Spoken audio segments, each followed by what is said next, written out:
अस्सलाम वालेकुम, क्या हाल चाल है दोस्तों? ठीक ठाक हो? मैं थोड़ा भाई वकार अल खैर दस्तरखान ते मौजूद है। अज बहुत ही शार्ट जी वीडियो ते शार्ट ही व्लॉग। लंगर दे विच है जनाब मिठा हलवा ते नान। अज जिन्ने भी दोस्त आ रहे हैं भाई, कोई बह ते खावे ठीक है, नहीं तो उवें रिसीव करावांगे। बच्चे आए ने थोड़ा जिहा को अद्धा घंटा सी वैसे भी अज लेट होए हैं ते कोई नहीं, इंशाअल्लाह ताला ये डेली का काम है, किहड़ा एक दिन दा है। ते सारे भाइयों नूं दोस्तां नूं जिन्ने भी आ रहे हैं नान ते हलवे का लंगर करावांगे। किहड़े दी की करूँ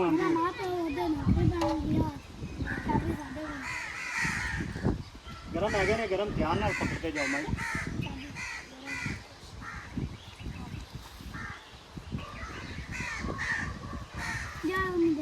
और लैना हूँ, और लै लवे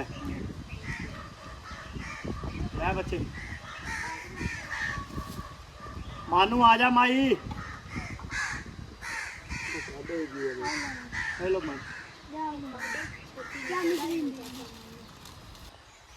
चलो जी है ना नान ते हलवा। और सामने औरतां ते बच्चे मजदूर काम कर रहे हैं, उन्होंने दे के आने। तुसी वेट करो नहीं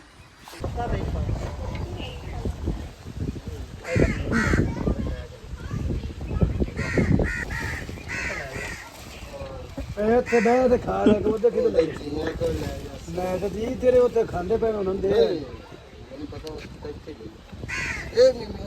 हाँ जी भाई जी, कैसा बनया हुआ हलवा?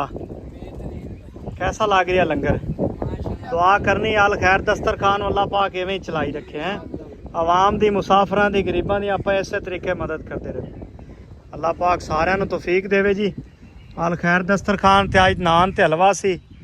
माशाल्लाह जिन्ने लोग भी आए बड़े खुश होए। मिठा तो वैसे ही बड़ा मज़ेदार होंदा है जी। दुआवां च याद रखो। अल्लाह हाफिज़।